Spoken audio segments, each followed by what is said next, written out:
En primer lugar, tenemos que definir qué es la respiración. ¿Quién me dice? A ver. Georgeli, dígame, ¿qué es la respiración? ¿Ah? La respiración es... El acto de respirar. Sí. Ajá, dígame, Héctor. La respiración es la forma en que el cuerpo consigue oxígeno. Okay. Es la forma en que el cuerpo consigue oxígeno. Hay que ponerle que es un proceso que lleva a cabo el cuerpo. Es la manera en que sí, el cuerpo tiene oxígeno, pero no es nada más obtener oxígeno, sino también un intercambio de gases, porque también no nada más tenemos oxígeno, sino eliminamos el dióxido de carbono. Es una manera que tenemos de intercambiar gases con el medio ambiente. Por otro lado, también la respiración cumple muchas otras funciones. ¿Okay? Las vamos a ver como que en ciertos animales ayuda también al control de la temperatura. ¿Por qué? Porque tenemos que calentar ese aire que a veces es muy frío. Aquí no nos va a pasar mucho, pero en países que son templados es frecuente. ¿Ok? ¿Cuáles son las funciones que lleva a cabo el proceso de la respiración? ¿Quién me dice? El proceso de la respiración se divide en dos partes. ¿Cuáles son? ¿Se acuerdan que la contracción del corazón era sístole y diástole? ¿Okay? ¿Cómo pasa? ¿Cómo es en la respiración? ¿Ese ciclo respiratorio cuál es? Aerobio y anaerobio. Inhala y exhala. Señor. Inhalación. El anaerobio, anaerobio se fue el Escherichia coli, que es aeróbico. Y si es un aeróbico estricto, tiene que ser Clostridium, tiene que ser Bacillus anthracis, tiene que ser ese tipo. Pero nosotros los seres humanos, nosotros los animales mamíferos somos todos aerobios, obligados, nuestro metabolismo necesita oxígeno. ¿Ok? La cosa es, funciones que lleva a cabo son dos. Una en que se agarra aire y otra en que la que se expulsa el aire, pero no se llama inhalar y exhalar. ¿Cómo se llama? ¿Ok? Inspiración y expiración. O inspiración y expiración. No expiración con X. Porque expiración significa que se murió para comer, básicamente. ¿Ok? Entonces cuidarse con esa palabra. Pero uno tiene que decir el animal expiró su último expiró. Si en ese que se murió para comer. Pero si el animal expiró, bueno, porque había inspirado y después continuó con sus síntomas, su ciclo respiratorio. Entonces, esta ventilación pulmonar, ¿qué nos va a permitir? Tiene una fase de expiración e inspiración, ¿ok? Va a permitir que haya un transporte de oxígeno y dióxido de carbono en la sangre a los tejidos y fuera de ellos. ¿Ok? El oxígeno va a llegar desde la atmósfera hacia los tejidos. Pero desde los tejidos va a haber un metabolito, una basura que producen los tejidos que se llama dióxido de carbono, que hay que sacarlo hacia la atmósfera. Porque nosotros somos organismos que no utilizamos el dióxido de carbono. ¿Okay? Bien. Ocurre un proceso de entonces ventilación pulmonar, hay un intercambio de CO2 y oxígeno, eso es a nivel del alveolo, hay un transporte de oxígeno y dióxido de carbono y ocurre la regulación de la ventilación. Porque la ventilación está regulada por nuestro sistema nervioso. ¿Qué es nuestro sistema nervioso? Ok.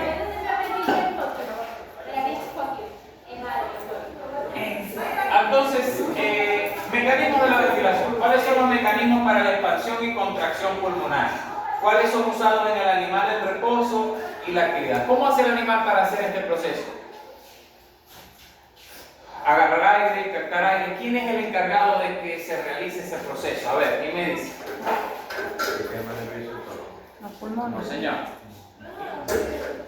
Los pulmones. Los pulmones. No. Los pulmones no hacen nada. El diafragma. El diafragma. Nosotros en el cuerpo tenemos unos músculos, que son llamados los músculos de la respiración, o músculos respiratorios, que se encargan de realizar la expansión de nuestra cavidad torácica y la disminución de su tamaño. Expansión y contracción de la cavidad torácica, y en ese proceso ocurre la ventilación. ¿Cuáles son esos músculos importantes? Bueno, están los intercostales, que se encuentran entre las costillas. Recordemos que hay dos intercostales. ¿Cuáles son los dos intercostales? A ver, Chirino. Dígame. Los intercostales internos y los intercostales externos, exactamente. Pero además de eso, tenemos otros músculos que apoyan la respiración, que son los abdominales. ¿Por qué? Porque, bueno, estos músculos apoyan principalmente, por ejemplo, en el proceso de expiración, están los intercostales y están los abdominales. En el proceso de inspiración actúan principalmente los intercostales, pero no los internos, sino los externos. ¿Okay? Siempre va a haber un músculo que está ahí protagonista también, que es el principal músculo de la respiración. ¿Cuál es el principal músculo de la respiración, Yanexi? El principal músculo. Lo venden a la parrilla y lo llaman entraña. ¿El vaso qué? No, señor. No sé. El diafragma. El diafragma. ¿Lo venden a la parrilla? Claro, y lo llaman entraña. Es más caro que el coño, pero es muy bueno. No sé. Aquí casi no se ve esa parrilla y no lo ven. Con razón. Pero Yo veo puro aquí siempre chorizo ahumado. En Venezuela es muy frecuente. Yo por aquí veo puro chorizo ahumado y té y cochino, más nada. El diafragma no. Entonces fíjense los músculos de la respiración. Están intercostales, internos y externos. ¿Okay? Es importante otros que están acá, que se llaman los serratos. Estos que están acá son los serratos. ¿Okay? Esos no los vamos a ver generalmente en el animal porque siempre van a estar cubiertos por grasa. En el humano sí se pueden apreciar. ¿Okay? En un humano que no esté gordo. Y otro muy importante es este que conecta el esternón con la mandíbula, que es el, ¿cómo se llama? Esternocleidomastoideo.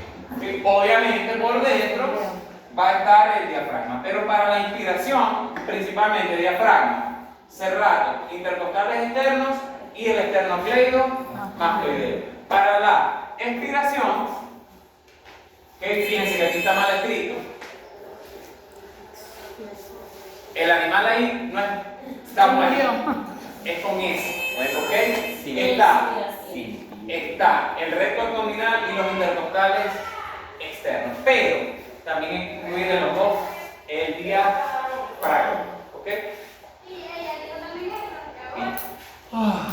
Ok, hay un problema en el que es que existen unas fuerzas que mantienen el funcionamiento de los pulmones y evitan el colapso, que son unas presiones. ¿Okay? En el pulmón existe una presión, que es la presión atmosférica. Esa es la que está en el ambiente. ¿Okay? Pero existe una presión dentro de los alvéolos pulmonares. Esa presión que está en los alvéolos pulmonares se le llama la presión alveolar, que es esta que está en azul. Está la presión atmosférica y está la presión pleural, es decir, la presión que no está ni en la atmósfera ni en los alvéolos, sino que está en la cavidad torácica. Esas presiones tienen que estar siempre en constante homeostasis. La presión, por ejemplo, la presión pleural siempre tiende a ser negativa. ¿Ok? Siempre la presión del tórax es negativa. La única manera en que la presión del tórax se haga positiva es que ocurra un traumatismo, que se penetra en las costillas, que quede puesto una abertura, un agujero en el tórax y esa presión pleural se pierde. ¿Y qué pasa cuando la presión pleural se pierde? Que los pulmones del individuo dejan de poder respirar y se les coloca, si se vuelven chiquiticos y se quedan sin aire. A eso se le llama colapso pulmonar, que también se le denomina atelectasia. Atelectasia, que es lo mismo que colapso pulmonar. Entonces se necesita que hay un balance entre la presión alveolar, ¿ok?, entre la presión pleural, ¿ok?, y la presión atmosférica, ¿ok? ¿Por qué? Bueno, porque existen ciertas leyes, ¿ok? Por ejemplo, esta que está acá es la ley de Boyle, que aplica para los gases. La ley de Boyle dice que mientras un gas esté a mayor volumen, la presión va a ser, mientras un gas uno lo coloque, lo contraiga y está a menor volumen, la presión es mayor. Esa se llama, es la ley de Bohr y es lo que dice. ¿Ok? Ahí tenemos algunos ejemplos para que ustedes lo lean. Básicamente hay una presión atmosférica, hay una presión alveolar y hay una presión intrapleural. ¿Okay? ¿Qué pasa si la cavidad torácica se abre traumáticamente? Pasa, puede ser que un animal vino con el cuerno, lastimó a otro animal y le abrió la cavidad torácica como una herida punzo penetrante. ¿Okay? Usted en una rabia que agarró, una puñalada parronando en la costilla, también le puede causar un colapso pulmonar. Y ahí es que uno se enamora más. Porque yo tengo un primo que yo pensé que iba a decir. le dieron como 3 puñaladas, 3 veces lo puñalearon al pulmón y seguía con la mujer esa y hasta que se dejaron por otras razones, pero no. Yo pensé que era profe, yo pensé que iba a mostrar la cicatriz que tiene usted. No, eso es seguro, en un futuro. ¿Ok? Bien. ¿Cómo puede ocurrirse problemas con esto? Dependiendo del ambiente. Por ejemplo, nuestra presión atmosférica normal permite el funcionamiento de nuestros pulmones. Pero ¿qué pasa si la presión atmosférica que es positiva se hace negativa? ¿Cuándo podría ser ese caso? Bueno, poner un animal o poner una persona en vacío, como puede ser en la luna, como puede ser en el espacio vacío. O por ejemplo en el mar. No, porque ahí es lo contrario. Ahí no habría poca vacío, sino que habría presión. Es todo lo contrario.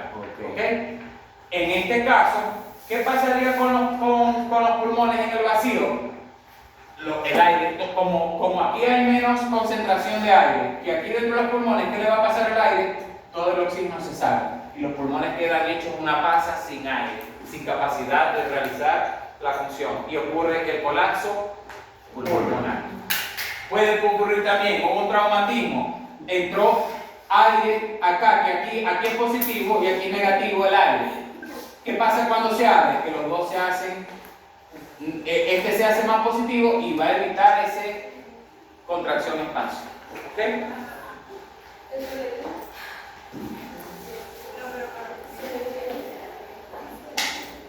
Ok. Existe un concepto que se llama tensión superficial. Es el resultado de las fuerzas atractivas que se ejercen entre las moléculas del líquido y aseguran su cohesión. Es una fuerza que es la que mantiene el líquido en ese estado tranquilo, en ese estado de cohesión. ¿Qué pasa cuando yo vengo y le doy un golpe al agua? Que estoy rompiendo, la fuerza es mayor que la tensión superficial, el agua yo la penetro con el golpe y el agua se distorsiona todo. ¿Okay? Pero hay ciertas cosas que llegan al agua y que no necesariamente rompen la tensión superficial. Por ejemplo, al agua se coloca en ella un mosquito y no es lo suficientemente su fuerza para hundirse en el agua porque no rompe la tensión superficial de la misma. ¿Por qué eso es importante? Bueno, porque los pulmones tienen un líquido que se encarga de evitar esos cambios drásticos de presión, que lo conserva, que es un líquido que producen los neumocitos de tipo 2. ¿Cómo se llama ese líquido? A ver, Gonzalo. La sustancia surfactante. Esa misma. Entonces nosotros vemos aquí la estructura del pulmón. Esto es el alveolo. El alveolo obviamente esta parte es aire, ¿okay? Que viene directamente de la atmósfera. ¿Okay? Hay una ligera capita como de aire-agua que es de la sustancia surfactante, y bueno, ya luego están esas células que forman el epitelio de ese pulmón, que es el epitelio plano simple de neumocitos tipo 1, neumocitos tipo 2 y 6. ¿Okay? Bien, aquí vemos entonces un corte histológico de alveolos pulmonares. ¿Okay? Aquí vemos aire y aquí está ese epitelio del alveolo pulmonar que es de tipo plano, y entre ese aire y ese epitelio hay una ligera capita de líquido, de agua y sustancia surfactante. ¿Okay?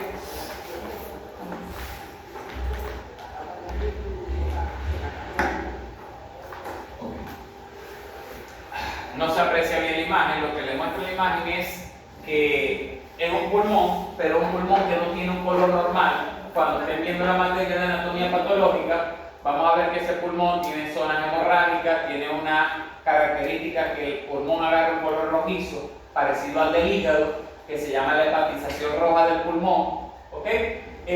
Bueno, eso ocurre porque en esa imagen es un estudio en el cual a los cerdos experimentalmente le inoculaban el virus del PRRS. ¿Qué es eso que está ahí?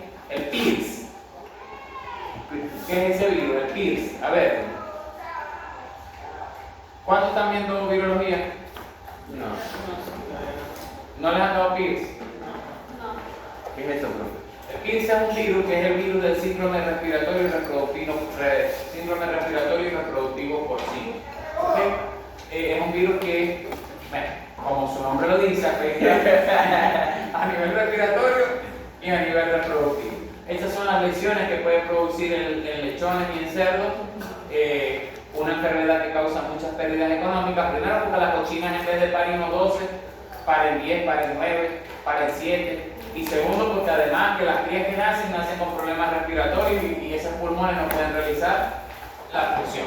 Entonces hacemos un corte histológico y miren cómo es un pulmón normal, con muchos alveolos y presencia de espacios en blanco que están en el aire. Miren cómo es un pulmón afectado por el PIRS, el virus del síndrome respiratorio y reproductivo porcino. Miren cómo es ese pulmón. Ustedes ven grandes espacios de aire, apenas estos poquitos, y miren todo este espacio. Está lleno de líquido, de células, de neutrófilos, de macrófagos, está inflamado el pulmón. Tiene una neumonía o una pulmonitis. ¿Quién dice pulmonitis? Pulmonía. ¿Ah? Pulmonía. Ajá. No me gusta ese término, no lo vuelvo a decir. Ok. Así va uno al hospital, no, tiene bronquitis y pulmonía. Neumonía. Bueno, porque en el hospital ahora se ve unas cosas muy... No es pulmonía, no neumonía, no ¿Qué te ve pulmonía? broncomonía. Tenía. Ajá. Ahí está la sustancia surfactante, esta es la dichosa, dipalmitoid sulfatidilcolina, que es producida por qué célula, por el neumocito de tipo 2. Entonces, ¿qué es la sustancia surfactante? ¿Qué es la tensión superficial del agua? ¿Qué ocurriría en el alveolo de no haber secreción de sustancia surfactante? ¿Qué células producen la sustancia surfactante? Y descripción histológica de un alveolo pulmonar. Todas esas son futuras preguntas de examen. O podrían ser futuras preguntas de examen. Podrían. ¿Ok? Y está idiota, ¿viste?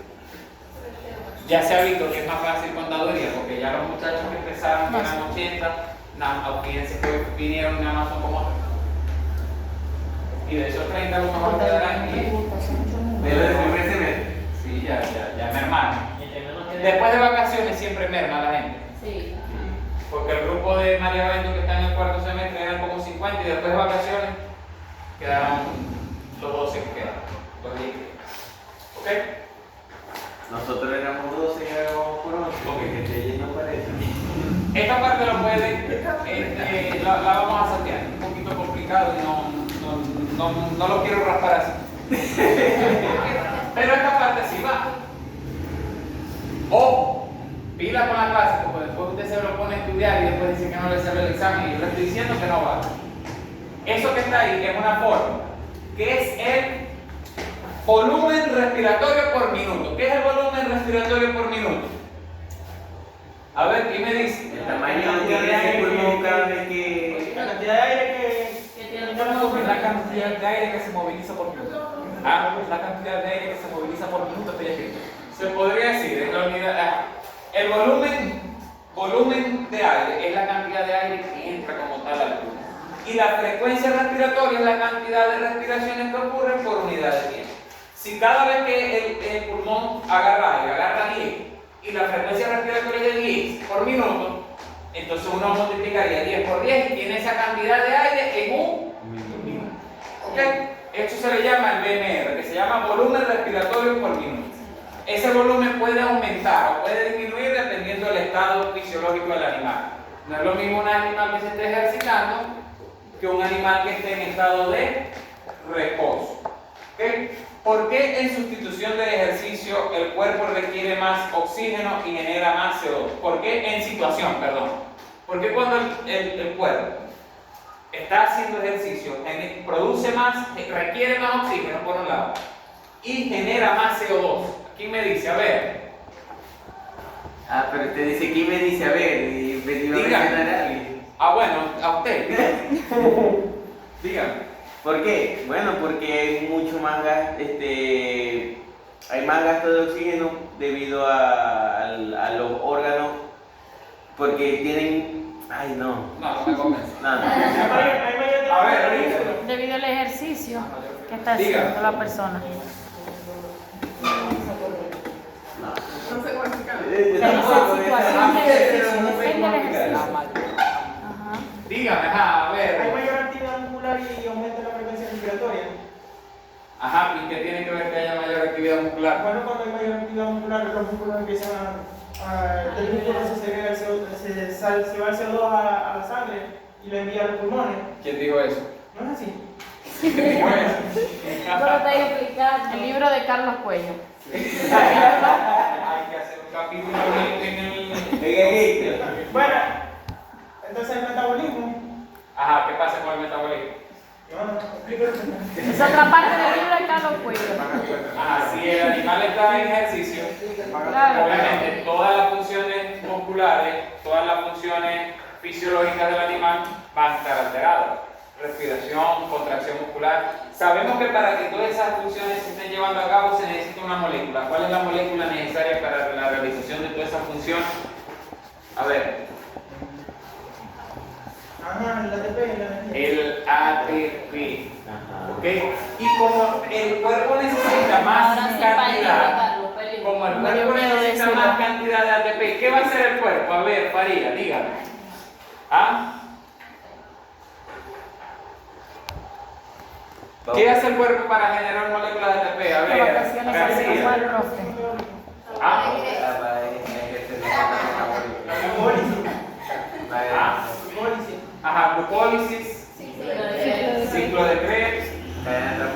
Bueno, y resulta que cuando uno realiza la glucólisis y el ciclo de Krebs, sobre todo en una vuelta del ciclo de Krebs, yo obtengo ATP, no literalmente porque obtengo NADH, obtengo FADH, obtengo GTP, pero en el ciclo de Krebs cada vuelta se generan 2 átomos de CO2. Por tanto, cuando yo estoy realizando constantemente el ciclo de Krebs a una mayor tasa metabólica, porque lo necesito para generar más energía, estoy generando más energía, estoy haciendo un trabajo con esa energía, pero estoy generando más moléculas de CO2 que se almacenan en el tejido. ¿Ok? Porque la célula produce CO2, el CO2 difunde, sale de la célula y queda en el líquido intersticial. ¿Ok? No, si estaba. Pero el tejido son los músculos. Los músculos. No, los tejidos, no todos los tejidos son músculos, pero no, los músculos son tejidos. Bueno, pero el músculo es un tejido. Claro, pero usted está diciendo que el tejido son los músculos. No es lo mismo. No es lo mismo un metro de cajenera que al revés. ¿Ok? Que un negro te encaja. ¿Cómo es al revés? A ver, Riverde. No, yo no sé. Ok. Entonces, ¿Cómo es Yanexi? Que un negro te ¿qué encaja. pasa? Otra cosa, que para que se dé el ciclo de Krebs, que se dé la glicólisis, se necesita una molécula. Porque nuestro metabolismo es aeróbico. ¿Qué molécula se necesita? ¿Qué átomo se necesita? El de oxígeno. Por tanto, un animal en ejercicio, como tiene mayores demandas de ATP, necesita más oxígeno para la realización de ese metabolismo oxidativo, que le va a dar al final al animal ATP. Pero la consecuencia de ese metabolismo oxidativo y de agarrar moléculas de glucosa y transformarlas en CO2 y agua, va a ser la generación de Más dióxido de carbono. dióxido de carbono, que tenemos que eliminar del cuerpo. Porque el dióxido de carbono en exceso es tóxico por un lado y por otro lado tiende a bajar los niveles de pH, porque hace el pH ácido. ¿Ok?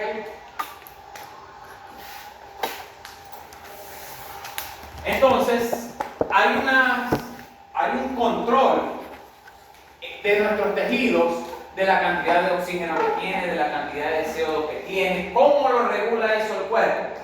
Bueno, porque eso ocurre gracias a la física de los gases, y lo vamos a explicar con la parte de difusión. ¿Qué es la difusión? A ver, García, ¿qué es la difusión? A ver, Farid, difusión, el concepto de difusión. La difusión dice que las partículas o moléculas van de donde están más concentradas a donde están más diluidas. Si yo tengo un tejido, aquí está la sangre y aquí está el tejido. Si yo tengo un tejido con mucho CO2, ¿hacia dónde quiere ir el CO2? Hacia la sangre que tiene menos CO2. Si yo tengo un tejido con poco oxígeno y tengo la sangre con mucho oxígeno, ¿hacia dónde va el oxígeno? Hacia el tejido. Hacia el tejido. Eso no requiere energía porque es un transporte de difusión simple. Se da porque, como guste, si quiere más oxígeno, agarre. Ya tiene suficiente, ya no va a agarrar, pero porque la fuerza de presión no lo va a permitir. ¿Ok? Entonces, ¿qué otras funciones son importantes a nivel de nuestro sistema respiratorio? Primero tenemos que atemperar el aire. Nos pasa, nos vamos para media 2 días, el aire frío, cuando nos vamos para el páramo, nos irrita las vías nasales, nos hace doler la garganta. ¿Por qué? Porque no estamos acostumbrados a respirar aire frío.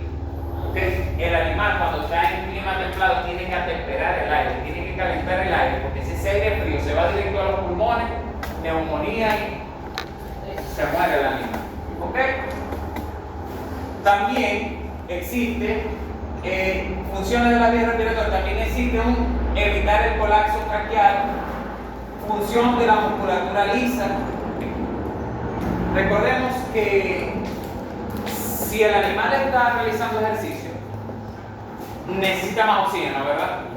¿Cómo hacemos que le llegue más oxígeno? Si cerramos la manguera o abrimos la manguera. Abriendo la manguera, es decir, dilatamos los bronquios. Los bronquiolos están con una pared de musculatura lisa, que se puede cerrar o se puede abrir. Hay veces patológicamente que se cierran y a veces por cuestión de un polvo de tal, porque la persona es asmática y se cierran esos bronquios. Y como se cierra, ¿hay paso de aire? No, y la persona se puede ahogar, tiene dificultad respiratoria y puede morir la persona. ¿Okay? Pero si los bronquios se abren porque la musculatura lisa se relaja, ¿okay? Hay mayor paso de aire. Cuando tenemos nuestros animales con problemas respiratorios, con complejos respiratorios, nosotros tenemos que administrar, en el caso de que sea una neumonía bacteriana, antibióticos, ¿verdad? O antibacterianos. Pero hay veces que el animal tiene mucho moco en los pulmones, flema, no respira bien, uno tiene que administrar además un broncodilatador que abra los bronquios para que entre el aire al animal de verdad. Que nosotros lo conseguimos, varios fármacos que actúan como broncodilatadores. Los que usamos más en vacunos, por ejemplo, es la parte de vacunos, no, el de bovino, es la parte del aceite alcaforado, por ejemplo, ¿okay? Que tiene un efecto broncodilatador. Otra función de las vías respiratorias es la protección contra patógenos, porque el epitelio respiratorio es una característica que permite que luche y que evite la colonización de otros microorganismos que están en el medio externo. ¿Qué tipo de epitelio tiene el tracto respiratorio? A ver, Brittany. Brittany antes tenía mucho conocimiento. Se fue con Maracaibo y se fue con Maracaibo es a corromper. A corromper. Es ese que está ahí. Con células caliciformes. Exactamente. Se ganó el puntico, pero pensé que ganó el puntico. Yo se lo pago. Ese fue mi tema favorito, lo estudiamos. Le quedó algo del vegano, te quedó algo del vegano. Bueno, el sistema respiratorio también tiene otra función que se llama el reflejo tucígeno. ¿Qué es el reflejo tucígeno? A ver. Esa capacidad que tiene el animal de toser. Eso es una reacción del animal de defensa. las vías respiratorias están irritadas, entonces busca toser para cualquier cuerpo extraño, cualquier patógeno, cualquier sustancia expulsar. ¿Quién lo activa? Bueno, eso está controlado a nivel de nuestro tallo encefálico, en el centro de la tos. ¿Quién es el encargado de la respiración? El centro de la respiración. El encargado de la tos, el centro de la tos. ¿El encargado del vómito cuál será? El encargado del vómito, el centro del vómito. Y todo está a nivel de zonas que se encuentran en el tallo encefálico. ¿Ok? Entonces la tos se define como una contracción espasmódica que es repentina y a veces es repetitiva de los músculos respiratorios torácicos y abdominales. Y ocurre ese proceso de tos. ¿Ok? Ahora, siempre que un animal tenga tos, uno tiene que poner un fármaco para evitar la tos. ¿Cómo se llaman los fármacos que evitan la tos? A ver, por acá, que vieron farmacología. ¿Usted vio farmacología dónde? Usted la vieron conmigo. Ajá. ¿Va a pasar? Primero. Ajá, cuénteme. Que la vio 2 veces la Yo me sé la de los muchachos. Ambroxol, Broxol. ¿Cuáles son los mecanismos de los antitusinas?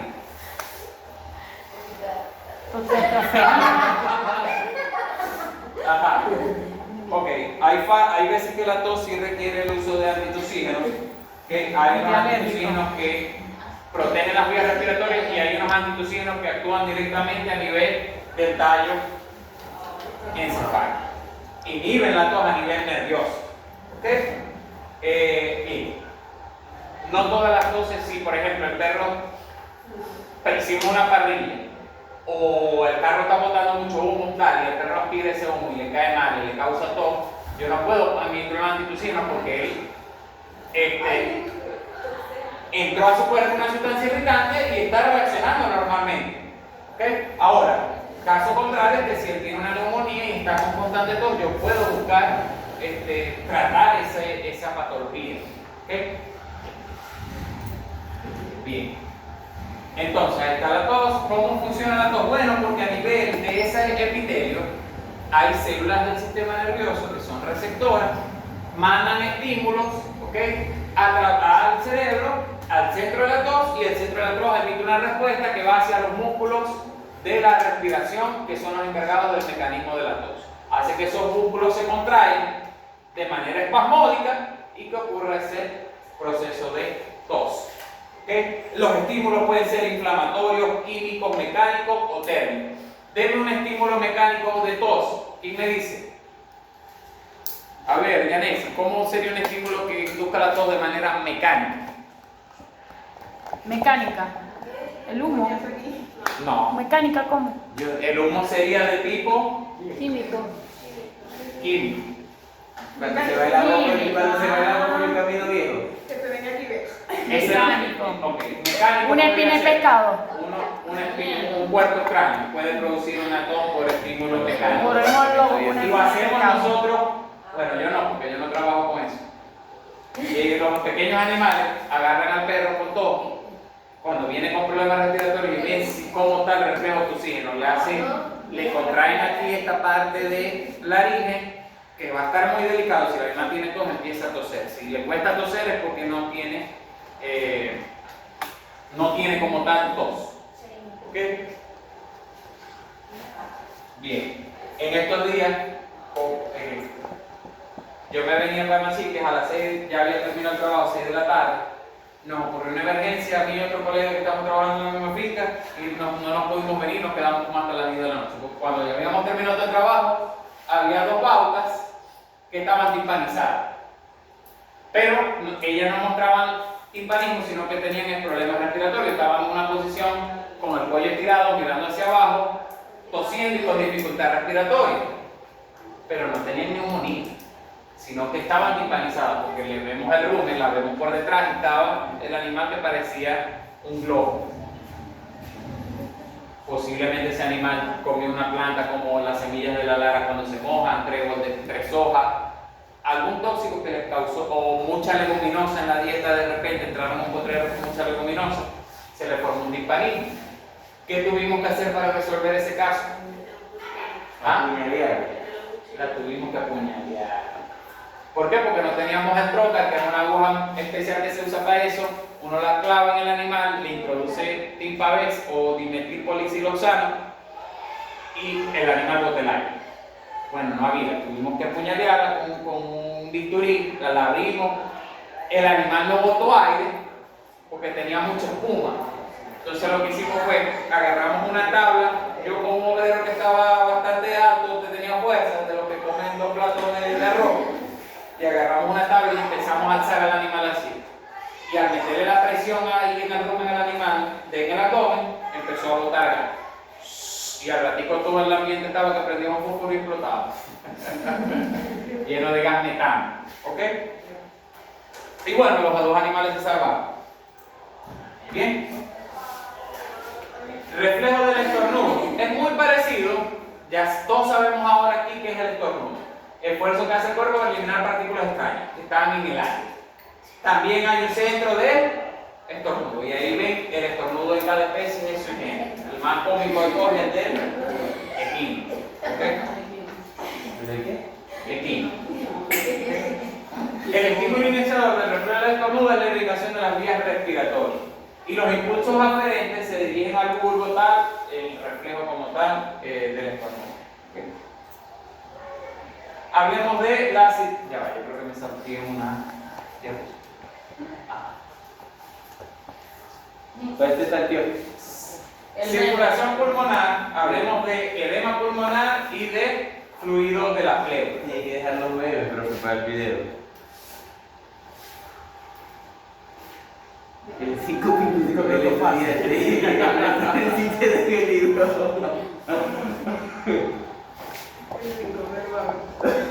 Ese no salvó la patria de bachillerato.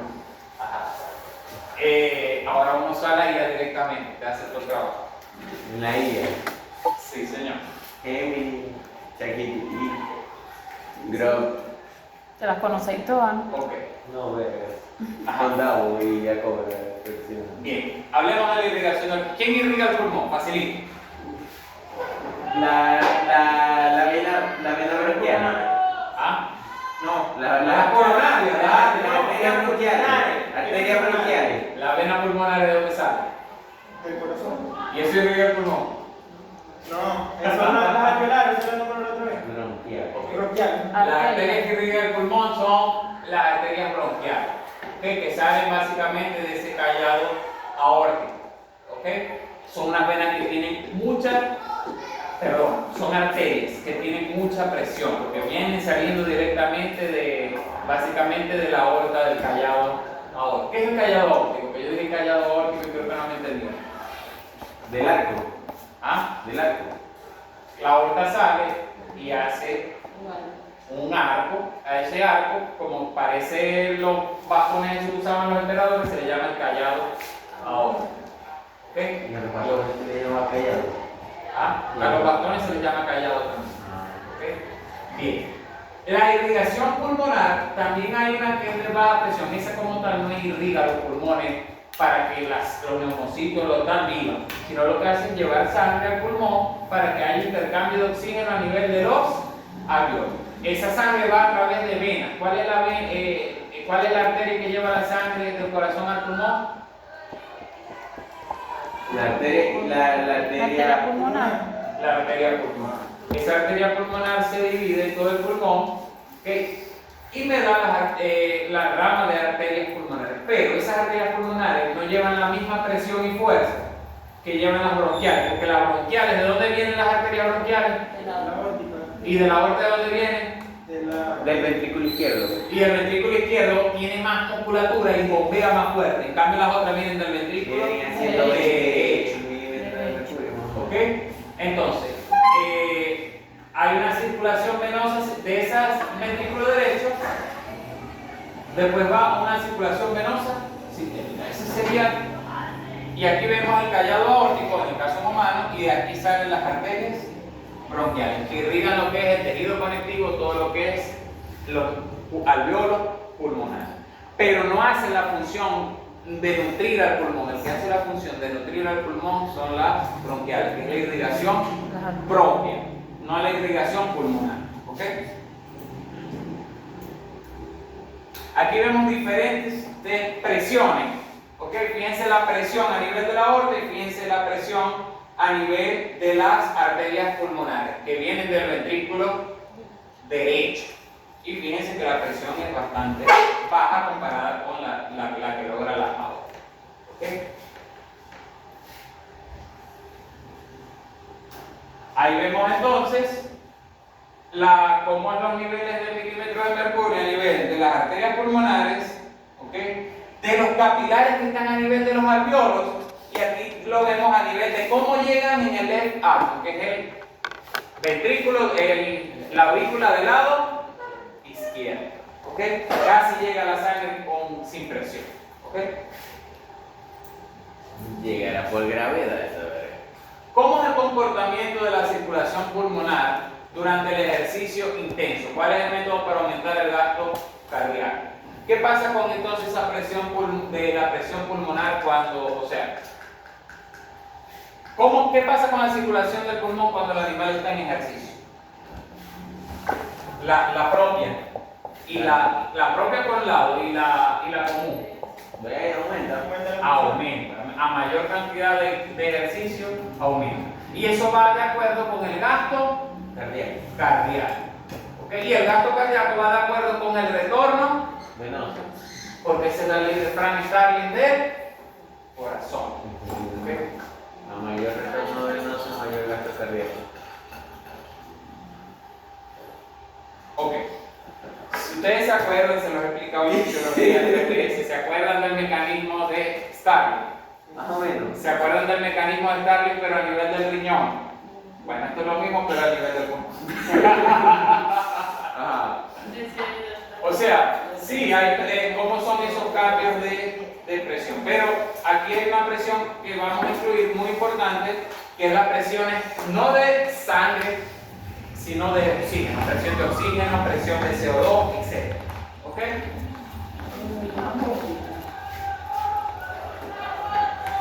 Ok. Dentro de esas presiones, aquí están los vasos sanguíneos, aquí están los alveolos. Presión de oxígeno. Si el oxígeno está más concentrado aquí que aquí, ¿para dónde va el oxígeno? Hacia afuera. Y al revés, va hacia adentro. ¿Ok? Tómenlo en cuenta. Hablemos de principios físicos del intercambio gaseoso. Difusión de oxígeno y dióxido de carbono a través de la membrana respiratoria.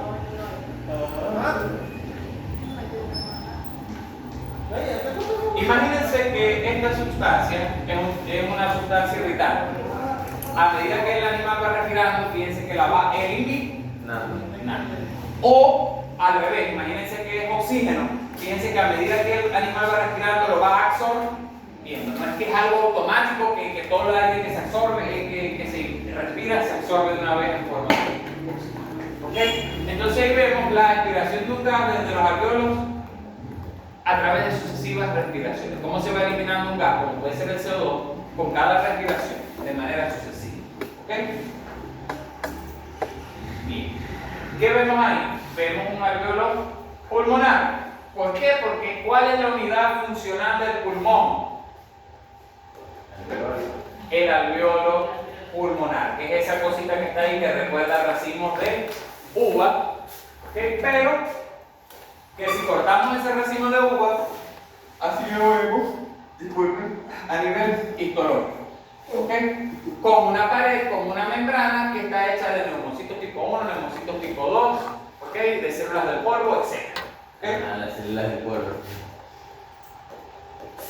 Aquí lo vemos con microscopía electrónica. Fíjense que es como una red con espacios microscópicos por donde pasa el oxígeno, pero no pasan otro tipo de compuestos. ¿Okay? A eso se le llama, esta estructura que está aquí, este epitelio que está aquí, forma una cosa que se llama la membrana respiratoria. Esa membrana respiratoria es como un pajarete, pero está rociado con sustancias surfactantes. ¿Ok? Bien. ¿Qué células? ¿Cómo? ¿Qué células están presentes? ¿Cuáles son las células presentes en la membrana respiratoria? Díganme ustedes.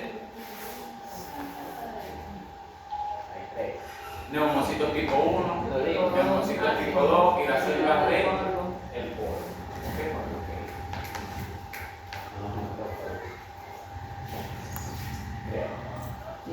Ajá. ¿Cómo ocurre el proceso de intercambio de gases en el alveolo? Ley facilita de difusión. Si el alveolo tiene gran concentración de oxígeno, ¿ok?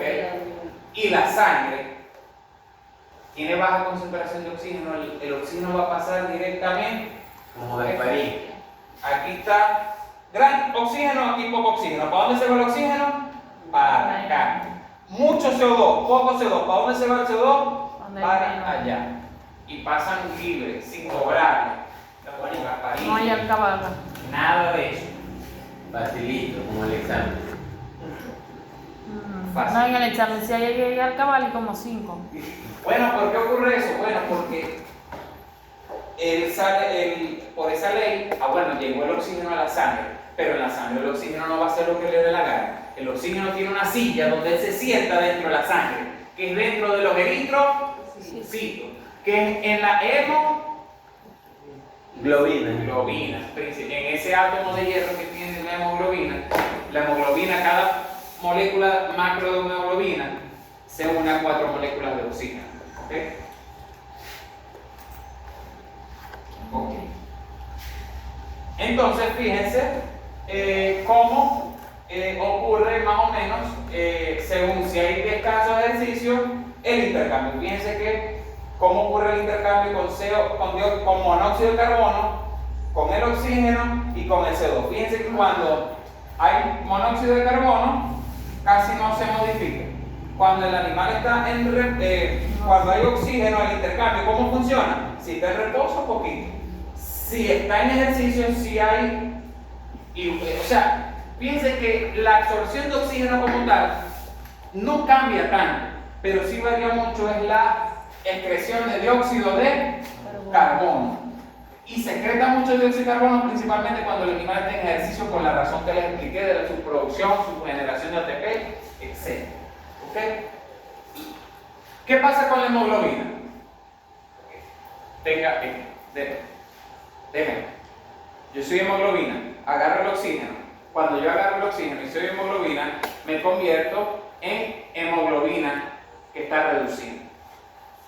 Suelto el oxígeno, me convierto en hemoglobina que está en oxidada. ¿Okay? Ese es el proceso, porque la hemoglobina se oxida y se reduce, se oxida y ¿No se oxida cuando tiene el oxígeno? No. ¿Ok? Se reduce cuando tiene oxígeno. Bien. Hay una cosa. Los eritrocitos y glóbulos rojos tienen la hemoglobina, pero la hemoglobina es como nosotros los hombres. ¿A qué me refiero con que es como nosotros los hombres? Puede ser como él. ¿Quién? Bueno, que él tiene afinidad como usted es el oxígeno. Está bien, la hemoglobina, ¿quién se une? Al oxígeno. Pero a veces llegan otras moléculas que también tienen su afinidad. Entonces a veces la hemoglobina no se pega con el oxígeno, sino que se pega con otra molécula. Y a veces están las dos moléculas, está el oxígeno y otra, y la hemoglobina prefiere a la otra. ¿Ok? Entonces, es algo de que es peligroso. La hemoglobina. Sí, porque la hemoglobina le pega cacho, la hemoglobina le pega cacho al oxígeno con una molécula que se llama monóxido porque el monóxido de carbono se une mucho más a la hemoglobina que el oxígeno. Entonces es una intoxicación que es frecuente y aquí en Machique ha morido gente de eso. ¿De qué? ¿De los cachos? Sí. De los cachos sí. Afortunadamente, qué cosa tan maravillosa la mujer. Fíjese que la mayor cantidad de gente que se muere por los cachos son hombres, porque no aguantan la presión, no aguantan el precio. Pero las mujeres verdes usted cuenta aquí en Machique de una mujer que se haya matado por un hombre, por cacho. No, pero de hombres que se pegan el mecate por la mujer sí lo ven. Claro que sí. Claro que sí. De carro a ti. Ajá. Entonces, la hemoglobina y oxígeno no es que tienen una cosa de que la hemoglobina nada más mira el oxígeno. Hay otros compuestos que pueden llegar y se unen a la hemoglobina. Yo les hablé en bioquímica de unos tóxicos que se unían a la hemoglobina, que eran compuestos como la amigdalina, como la intoxicación que experimentan los animales cuando comen ciertos pastos que están muy jóvenes, pastos no, ciertos como por ejemplo sorgo cuando está muy joven, el animal consume eso y se va a morir de manera súbita. La intoxicación por yuca amarga, que lo que tiene es amigdalina. ¿Qué pasa? Que hay un compuesto ahí que se une a la sangre, a la hemoglobina. Y entonces, ¿qué pasa cuando la hemoglobina se une a ese compuesto? Que no hay espacio para el oxígeno y no hay transporte de oxígeno y el animal muere como si estuviera ahogado. No hay, por falta de transporte de oxígeno. ¿Qué pasa? Que la sangre en esos animales, cuando la hemoglobina se une a otro compuesto, como puede ser el monóxido de carbono, o como puede ser, la sangre se vuelve color chocolate, porque la sangre tiene ese color rojo fuerte cuando la hemoglobina se une al oxígeno, pero cuando la hemoglobina se une a otro compuesto, la sangre tiene un color marrón, un color chocolate. Y cuando una persona se muere por ese tipo de intoxicaciones, o un animal se muere con ese tipo de intoxicaciones, a la vaca tú le abres la vulva y está de color chocolate, y le abres la boca y está de color chocolate, la mucosa no es rosada. Y ahí sospechamos nosotros con esas mucosas de color chocolate que fue una intoxicación por amigdalina, por ese tipo de compuestos. ¿Por qué? Porque el humano generalmente se intoxica de otra manera. ¿Ok? Usted se va, por ejemplo, la finca. ¿Se conocen el hotelito La Finca que queda saliendo de... Día de la Pastora? Ese tipo de hoteles se ve mucho también en Estados Unidos. No sé si en Hollywood es así. Está el garaje, mete ahí el carro, se sella y aquí está el garaje y aquí está la cama, la vaina, la cosadera, ¿no? Dejan el carro encendido. A veces lo hacen porque está bloqueado, está la vaina bien, dejan el carro encendido. El carro encendido constantemente está produciendo este gas que se llama monóxido de carbono. Bueno, la persona hace sus cosas. ¿Qué pasa cuando generalmente ya pasó el coito? Se quedan dormidos, ¿verdad? Resulta que la persona se queda dormida y está inhalando ese aire. Ese aire poco a poco, la hemoglobina en su sangre la está contaminando. La hemoglobina ya no se une al oxígeno. Y la persona... no, sí, puede ser. Y la persona empieza a tener problemas respiratorios. Pero no porque no tenga sangre, porque tenga anemia, sino que la hemoglobina está secuestrada básicamente por el monóxido de carbono. Esa intoxicación es difícil porque la persona, si vos te tomas un tóxico y te alertáis, pero la persona se va quedando más y más dormida. ¿Okay? Entonces se quedan dormidos y llega un punto en que en ese sueño ya no están respirando y empiezan a haber las convulsiones y la persona se muere. Se murió sin nunca darse cuenta. ¿Ok? Ha pasado. Aquí en Machicas hay un caso de un señor que se murió así con la persona que se llevó para ir para el hotel. ¿Okay? Pero pasa. ¿Ok? Pasa también, en Estados Unidos pasa mucho en casa, porque saben ese modelo de cochera estadounidense que está pegada a la casa y tal. Aquí eso no se ve porque el carro lo pone uno en el patio o en una mata, cualquier baño. Pero aquí no tenemos ese modelo casi de casa. ¿Ok? Ese tipo de intoxicaciones entonces es importante. En humanos ya se ve de esta manera. Afortunadamente las vacas no van para Hollywood y nunca les va a pasar esa cosa. Pero sí pueden consumir ciertos compuestos como por ejemplo sorgo, ciertos granos cuando no están para cosechar la planta, estamos muy jóvenes, ciertos pastos cuando están muy jóvenes pueden causar ese tipo de mortalidad en los animales. ¿Ok? Bien. Vamos a ver primero que sí se fue la luz. Y bueno, a la clase le faltaban como 10-15 minutos. Vamos a retirarnos, ¿qué más vamos a hacer? Y la próxima semana terminamos.